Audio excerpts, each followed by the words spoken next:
Views expressed are solely those of the speaker and not necessarily those of paltalk.com, AVM Software, or its advertisers.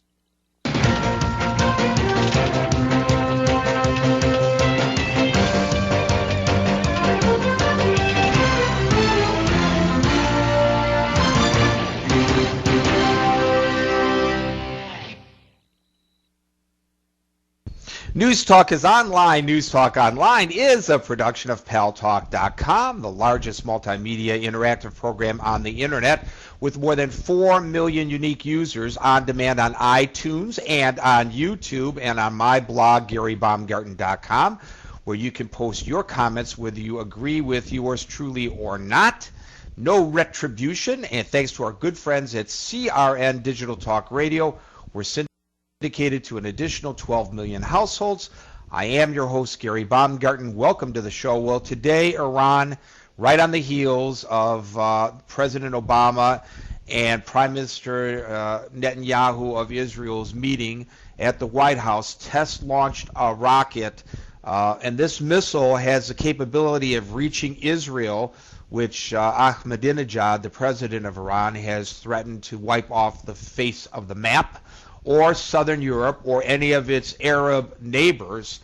And to me, it seems that this antes things up a little bit and causes for there to be a greater sense of urgency with regard to Iran's potential development of nuclear weapons. Let's start our discussion about this very critical issue with Boaz Frankel. Boaz, is there greater concern today in Israel than there was, say, yesterday as a result of this? Well, actually, Gary, interesting that the world is starting to wake up today to the fact that Iran has ballistic missiles that can reach Israel, Europe, and any of its Arab country neighbors. This situation already existed for several years, ever since Iran came out with its own version of the what is called the Shahab 3 version missile, ground-to-ground ballistic missile, which can reach anywhere basically in the Middle East. It has that capability. I think the world is starting to be more concerned. I think it's a late wake-up call to the fact that the world is putting two and two together finally to realize that now they have missiles that can carry a nuclear warhead. Not only to Israel but to anywhere in the Middle East, including Europe. So, I'm concerned that the world is waking up late to all of this, and this leads me to my other point, Gary, is that is this the same pattern the world is going to follow when they one day wake up and find out that Iran has a nuclear weapon?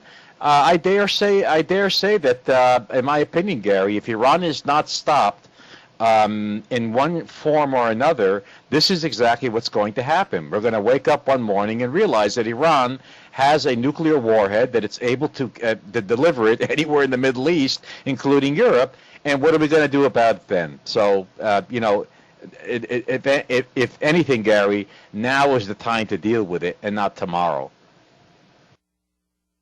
Well, Boaz, many times when we have discussed this issue, one of the things that we have said is that don't worry, folks. If worse comes to worse, Israel will take whatever action it has to against Iran's nuclear plant, as it did to Iraq back in the day, in order to protect itself. One of the sometimes not most credible, but sometimes very credible news organizations in Israel today reported that the CIA has warned Israel to not take any unilateral action against Iran. Now, how they would know this is beyond me, unless there was really such a warning and somebody in the Israeli government leaked it out. But are you concerned that under pressure from the United States, if push comes to shove, Israel will stand down? Or do you still agree with my earlier assessment that Israel will do whatever is necessary to protect itself, the rest of the world be damned? Well, first of all, Gary, I suspect that, not that I suspect, I think it's pretty obvious that in Obama's attempt to negotiate with Iran rather than use military force against her to deter its nuclear capability, that Obama has sent the head of the CIA to Israel to talk with Benjamin Netanyahu, Prime Minister of Israel, to try to convince him that it's not a good idea for Israel to go after Iran's nuclear sites. And you know, I have to say, Gary, and some people may not like this, but when you say that three-letter word CIA, I don't have a lot of confidence in the CIA. You know, the CIA to me is a very large, impotent body that has shown how incompetent it has been in the past. So for the head of the CIA to go to Israel and warn Israel that it's not a good idea, I mean, that's it's to me that's totally ridiculous. I suspect, and I'm pretty confident, Gary. In fact, I'm absolutely confident that Benjamin Netanyahu will take whatever steps necessary, military or otherwise, to protect the state of Israel. And by the way, in doing so, it should be pointed out that not only is he protecting the state of Israel, he's protecting every other Arab country in the Middle East that's within within arm's reach of Iran. So Israel will do what it has to do at the end of the day. I'm pretty confident of that.